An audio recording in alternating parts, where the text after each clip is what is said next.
سیرت رسول اور یہ پورا کا پورا جلسہ دراصل حب رسول کا نتیجہ ہے۔ رسول اللہ صلی اللہ علیہ وسلم سے عشق کی ایک علامت ہے۔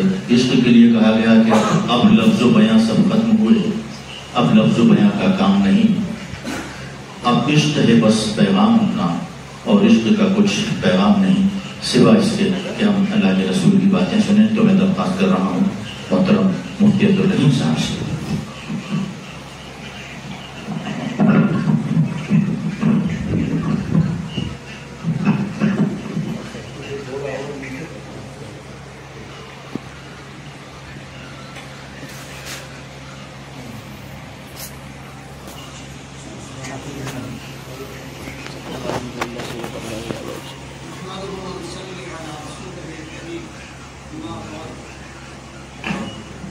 اعوذ باللہ من الشیطان الرجیم، بسم اللہ الرحمن الرحیم۔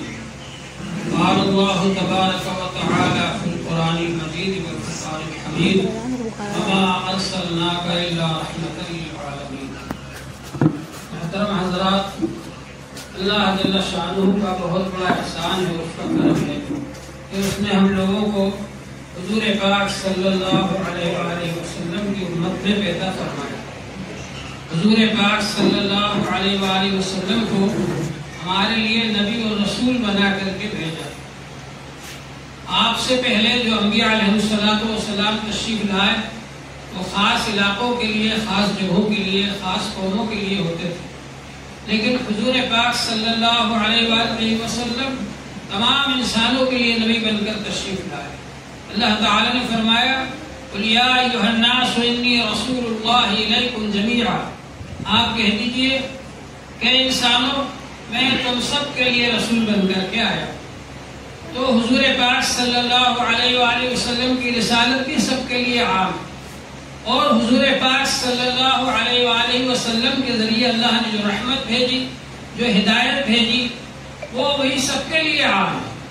حضور پاک صلی اللہ علیہ وآلہ وسلم تمام انسانوں کے لیے رحمت بن کر کے آئے، جانوروں کے لیے بھی رحمت بن کر کے آئے، غلاموں کے لیے بھی رحمت بن کر کے آئے، غلاموں کے مالکوں کے لیے بھی رحمت بن کر کے تشریف لائے، عورتوں کے لیے بھی رحمت بن کر تشریف لائے، مردوں کے لیے بھی رحمت بن کر کے تشریف لائے، تجارت کرنے والوں کے لیے بھی رحمت بن کر تشریف لائے، مزدوروں کے لیے بھی رحمت بن کر کے تشریف لائے۔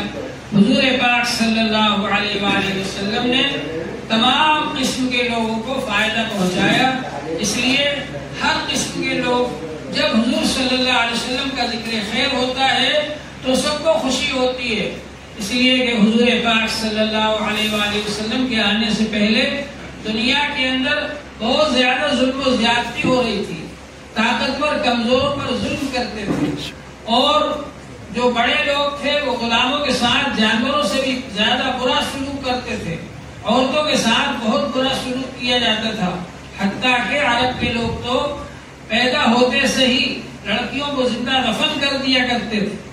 اور یورپ کے اندر حضور صلی اللہ علیہ وآلہ وسلم کے تشریف لانے سے پہلے کانفرنس ہوئی، اور اس میں لوگ بڑے بڑے دانشور اور فلاسفر اور سائنسداں شریک ہوئے، اور انہوں نے یہ اس میں غور و فکر کیا کہ عورت ہے کیا چیز۔ تو سب نے مل کر یہ فیصلہ کیا کہ عورت ہے تو جاندار، مگر اس کا کوئی حق نہیں، صرف مرد کی خدمت کے لیے بنائی گئی۔ اس کے مقابلے میں حضور پاک صلی اللہ علیہ وآلہ وسلم جب تشریف لائے دنیا کے اندر تو آپ نے لڑکیوں کو زندہ دفن کرنے کا سلسلہ ختم فرمایا، لڑکیوں کی پیدائش اور پرورش پر آپ نے جنت کی خوشخبری دی۔ ارشاد فرمایا جو 3 لڑکیوں کی پرورش کرے وہ جنتی ہے۔ ایک صحابی نے کہا اللہ کے رسول جو 2 لڑکیوں کی پرورش کرے؟ آپ نے فرمایا جو 2 لڑکیوں کی پرورش کرے وہ بھی جنتی ہے۔ ایک صحابی نے پوچھا اللہ کے رسول جو 1 لڑکی کی پرورش کرے؟ فرمایا جو 1 لڑکی کی پرورش کرے وہ بھی جنتی ہے۔ حضور پاک صلی اللہ علیہ وآلہ وسلم نے ارشاد فرمایا الجنت تحت اقدام الامہات، جنت ماؤں کے قدموں کے نیچے ہے۔ حضور پاک صلی اللہ علیہ وآلہ وسلم نے ماں کا حق مقرر فرمایا، بیٹی کا حق مقرر فرمایا، بہن کا حق مقرر فرمایا، اور سب کے حقوق مقرر فرمایا۔ آپ نے میراث کے اندر حصے مقرر فرمائے. ماں کو اتنا حصہ ملے گا، بہن کو اتنا حصہ ملے گا، بیٹی کو اتنا حصہ ملے گا، بیوی کو اتنا حصہ ملے گا. اور حضور پاک صلی اللہ علیہ وآلہ وسلم نے ارشاد فرمایا المرأۃ راعیۃ، کہ عورت بھی ذمہ دار ہے. جس طرح آپ نے فرمایا الا کلکم راعی وکلکم مسئول عن رعیتہ، تم میں سے ہر شخص ذمہ دار ہے اور اس کی ذمہ داری میں جو لوگ رہتے ہیں ان کو اس کے بارے میں سوال ہوگا کہ تم نے ان کا حق ادا کیا کہ نہیں کیا. الرجل راع علی اہل بیتہ، مرد اپنے گھر والوں کا ذمہ دار ہے، بیوی بچوں کے بارے میں سوال ہوگا. اسی طرح سے آپ نے فرمایا المرأۃ راعیۃ علی بیت زوجها وولدہ، کہ عورت کی ذمہ داری ہے کہ وہ اپنے شوہر کے گھر کی نگرانی کرے اور دیکھ بھال کرے اور بچے کی پرورش کرے اور بچے کی خدمت کرے اور شوہر کی خدمت کرے. حضور پاک صلی اللہ علیہ وآلہ وسلم نے ارشاد فرمایا ان المرأة اذا صلت خمسها واطاعت بعلها وصامت شهرها فلتدخل من ای ابواب الجنة شهر. عورت جب پانچوں نمازیں پڑھنے والی ہو، رمضان شریف کے روزے رکھنے والی ہو، شوہر کی فرما برداری کرنے والی ہو، جنت میں جس دروازے سے چاہے داخل ہو جائے. حضور پاک صلی اللہ علیہ وآلہ وسلم نے عورتوں کو گھر کی ذمہ داری دی اور مردوں کو باہر کی ذمہ داری دی. مرد کے ذمہ ہے کہ وہ کما کر کے لائے اور عورت پر خرچ کرے، بیوی پر خرچ کرے. بیٹے کے ذمہ ہے کہ ماں پر خرچ کرے، بھائی کے ذمہ ہے کہ بہن پر خرچ کرے. اور اس طرح سے آپ نے ذمہ داری کو تقسیم فرما دیا. موجودہ زمانے کے اندر یورپی ممالک نے عورتوں کو کمانے کا ذمہ دار بنا کر ان پر دوہری ذمہ داری ڈال دی اور اس کی وجہ سے ان کو مجبور کیا گیا کہ وہ ملازمت کریں یا ایک تجارت کریں، اور اس کی وجہ سے بے پردگی ہوئی اور بے پردگی کی وجہ سے عورتوں کو وہ سب مظالم جھیلنا پڑے جو مظالم کے دوسرے لوگ ان کے ساتھ میں انجام دیتے ہیں. اس کے لیے اللہ تبارک و تعالی نے عورتوں کی حفاظت کے لیے پردے کا احکام جاری فرمایا کہ جب پردے کے ساتھ میں عورتیں رہیں گی تو ان کی عزت کی حفاظت ہوگی، ان کی عفت اور عصمت کی حفاظت ہوگی اور کوئی غیر ان کی طرف بری نظر سے نہیں دیکھ سکے گا. تو حضور پاک صلی اللہ علیہ وسلم نے یہ نظام جاری فرمایا، نکاح کا پاکیزہ نظام جاری فرمایا. یورپ نے نہ صرف یہ کہ پردے کا نظام ختم کر دیا بلکہ نکاح کا نظام بھی ان لوگوں نے ختم کر دیا. اس کی وجہ سے فریب بازی شروع ہو گئی اور فریب بازی کے ذریعے سے جو اولاد پیدا ہوتی ہے ان کا کسی سے رشتہ نہیں جڑتا، کسی سے کوئی تعلق نہیں جڑتا، اور کچھ دنوں کے بعد میں جب دونوں میاں بیوی الگ ہو جاتے ہیں تو ظاہر بات ہے کہ وہ بچے لاوارث اور بے سہارا رہ جاتے ہیں. اور یورپی ممالک کے اندر زیادہ تر خودکشی کرنے والے وہی بچے ہوتے ہیں جو کہ بے سہارا رہ گئے، ان کا کوئی سہارا نہیں، ان کا کوئی مددگار نہیں. اور اسی طرح سے وہ عورتیں جن کو جوانی میں لوگ اپنا لیتے ہیں فریب بازی کے ذریعے اور اس کے بعد چھوڑ دیتے ہیں اور پھر ان کا کوئی سہارا اور مددگار نہیں ہوتا، ان کو خودکشی کرنا پڑتی ہے. لیکن اسلام نے اتنا بہترین نظام جاری فرمایا کہ نکاح کے ذریعے نہ صرف یہ کہ ایک دوسرے سے رشتہ جڑتا ہے بلکہ نکاح کے ذریعے سے ہمیشہ ہمیشہ کے لیے یہ عہد معاہدہ ہوتا ہے کہ ہم ایک دوسرے کے ساتھ رہیں گے.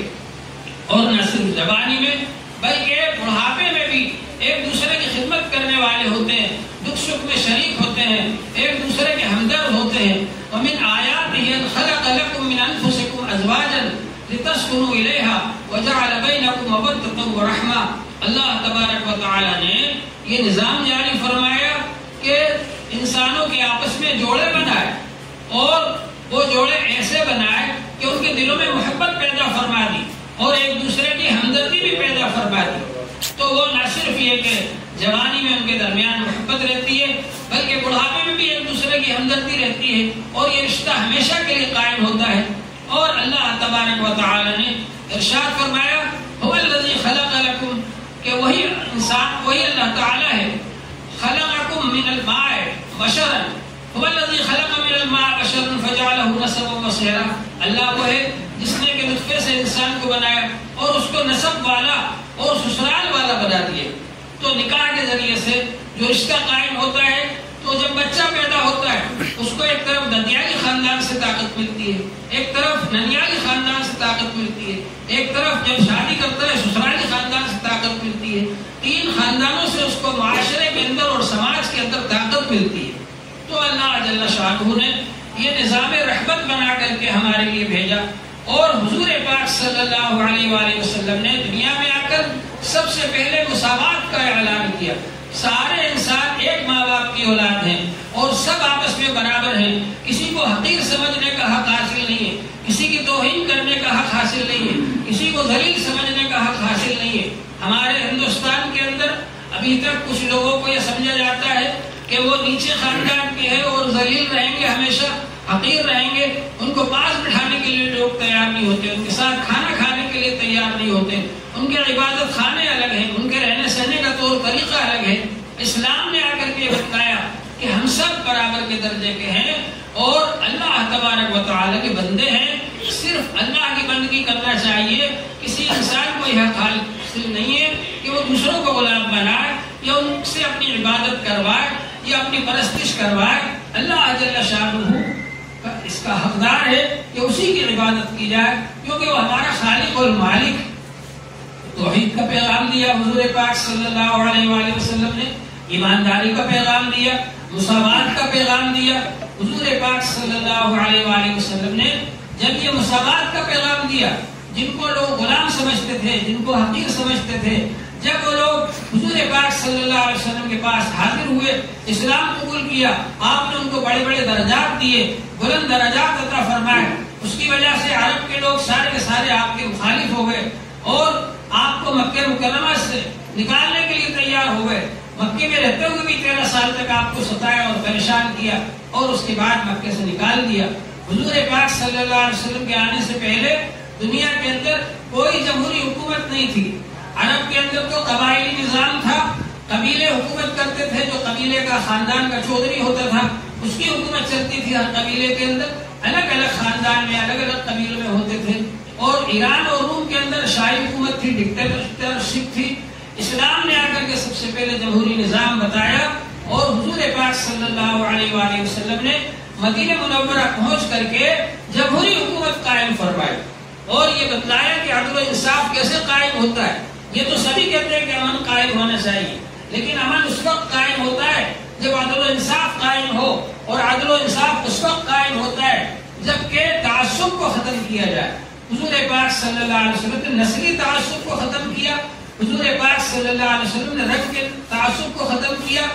امریکہ اور افریقہ کے اندر ابھی تک رنگ کی وجہ سے فرق کیا جاتا ہے، کالے لوگ گوروں کو مارتے ہیں، گورے لوگ کالوں کو مارتے ہیں۔ ہمارے ہندوستان کے اندر سماجی اونچ نیچ پائی جاتی ہے، اس سب کو حضور پاک صلی اللہ علیہ وسلم نے ختم فرمایا، اور یہ ارشاد فرمایا لا فخر لعربی علی عجمی ولا لعجمی علی عربی۔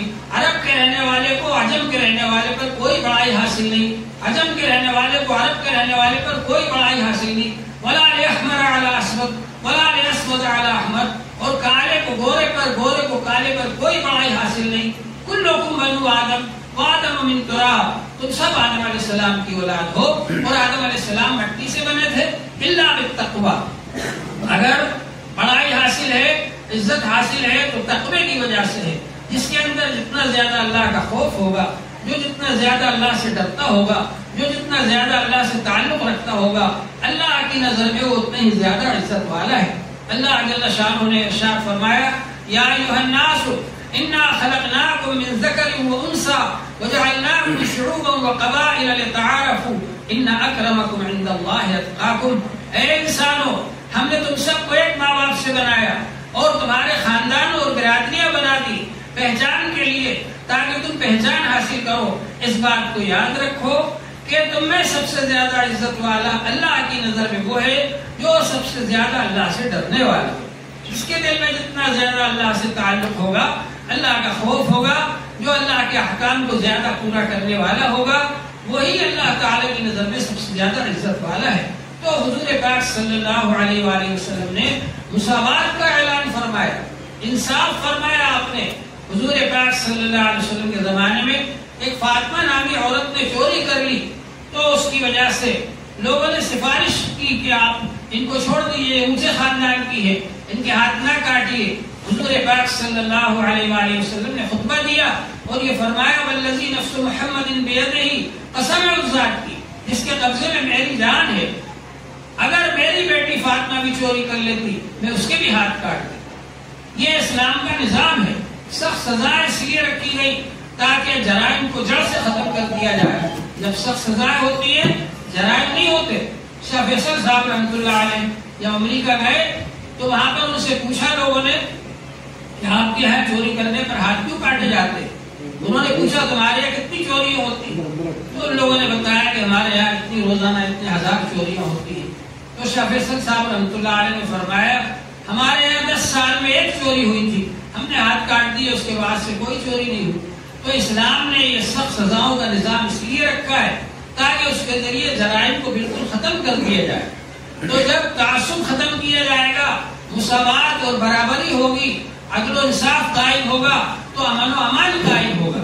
حضور پاک صلی اللہ علیہ وسلم نے فرمایا تھا کہ ایک وقت ایسا آئے گا کہ یمن سے، ہیرا سے ایک عورت اکیلی چلے گی، سفر کرے گی اور وہ مکہ شریف تک آئے گی، لیکن راستے میں ان لمبی مسافت کے درمیان کوئی اس کو چھیڑنے والا، کوئی اس کو پریشان کرنے والا نہیں ہوگا۔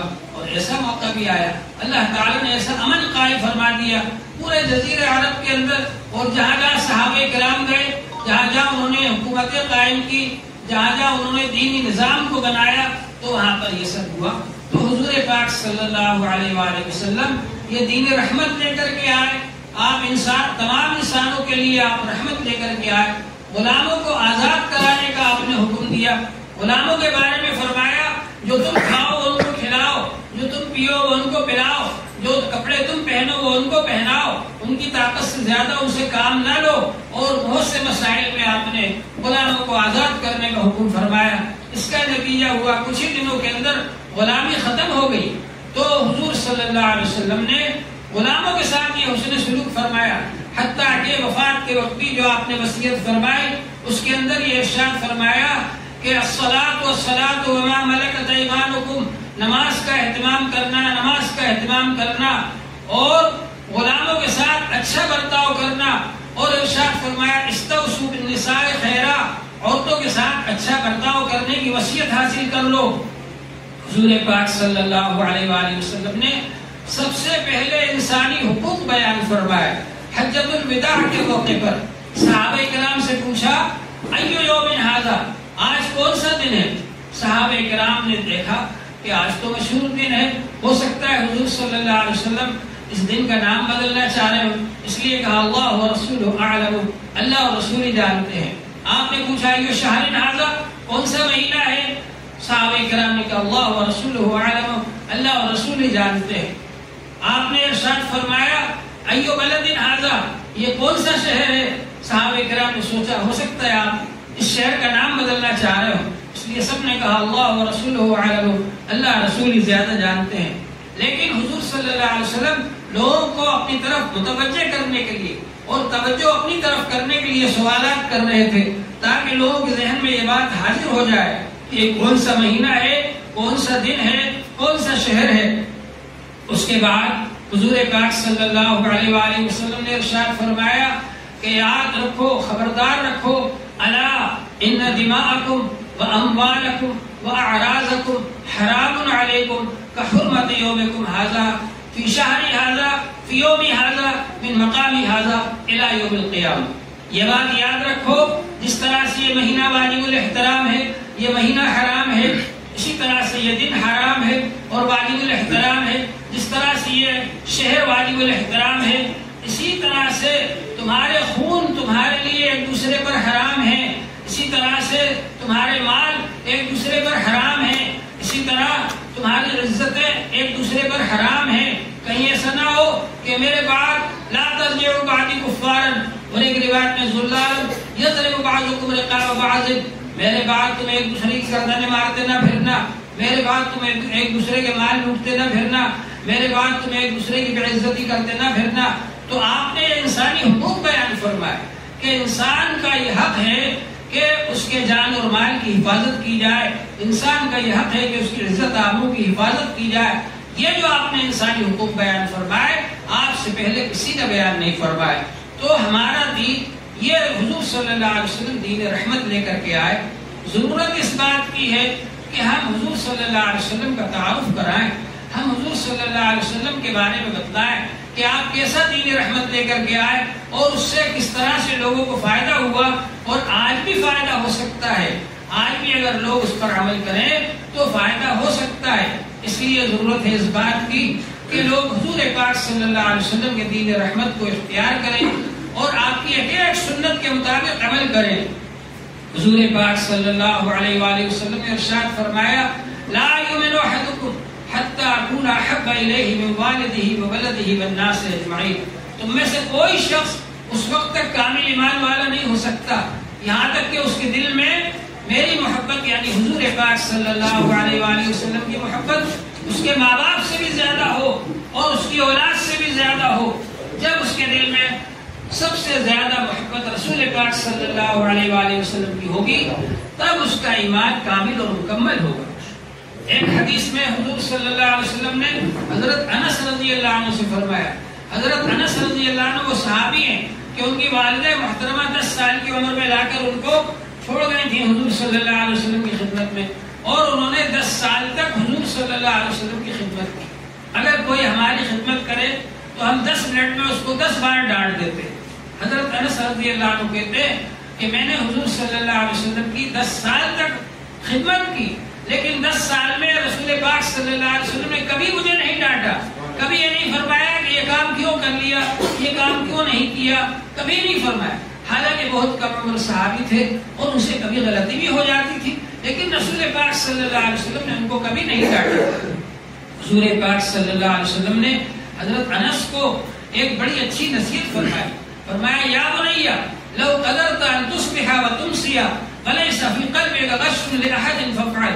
اے پیارے بیٹے، اگر تم صبح شام ایسی زندگی گزار سکتا ہو کہ تیرے دل میں کسی کے بارے میں کھوٹ نہ ہو، بغض نہ ہو، کینہ نہ ہو، حسد نہ ہو، فافعل، ایسی ہی زندگی گزار۔ پھر فرمایا وذالک من سنتی، میرا طریقہ یہی ہے، میری سنتیں یہی ہیں۔ ومن احب سنتی فقد احبنی، جو میرے طریقے سے محبت رکھے گا اس نے مجھ سے محبت رکھی۔ آج ہم حضور صلی اللہ علیہ وسلم کو دیکھ نہیں سکتے، آپ کی بات نہیں سن سکتے، آپ کی مجلس میں نہیں بیٹھ سکتے، لیکن حضور صلی اللہ علیہ وسلم کی سنتیں اور آپ کی حدیثیں اور آپ کے طریقے صحابہ کرام نے محفوظ کر دیے۔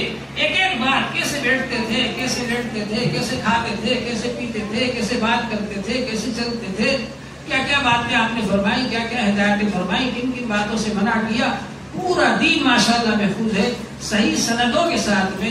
دوسرے لوگوں کے یہاں تو سندیں ہی نہیں پائی جاتی، ہمارے ایسے ہی سندوں کے ساتھ میں محفوظ ہے۔ ضرورت ہے کہ ہم اس کو پڑھیں اور یاد کریں، تو ایک ایک سنت پر اگر آپ عمل کریں گے کتنا بڑا ثواب ملے گا۔ فرمایا من احب سنتی فقد احبنی، جو میری سنت سے محبت کرے گا اس نے مجھ سے محبت کی۔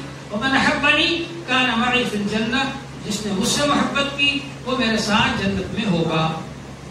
تو ہم کو حضور صلی اللہ علیہ وسلم سے محبت کرنا ہے، اور حضور صلی اللہ علیہ وسلم سے محبت کا طریقہ یہ ہے کہ آپ کی سنتوں کو اپنایا جائے اپنی زندگی کے اندر، اور حضور صلی اللہ علیہ وسلم کے طریقے کے مطابق اپنے آپ کو بنایا جائے۔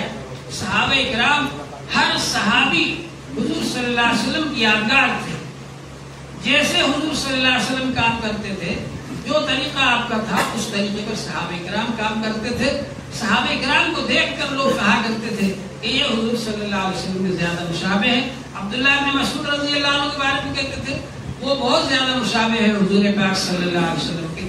تو ہمارا یہ جذبہ ہونا چاہیے، ہم میں سے ہر آدمی رسول پاک صلی اللہ علیہ وسلم کا نمائندہ ہو، رسول پاک صلی اللہ علیہ وسلم کی سنتیں ہماری زندگی سے جھلک رہی ہوں، اور ہمارے اندر رسول پاک صلی اللہ علیہ وسلم کی صفات پائی جا رہی ہو، تو انشاءاللہ تعالی یہ دوسرے لوگوں کو صحیح تعارف ہوگا، اور ہم حضور صلی اللہ علیہ وسلم کا تعارف کرائیں۔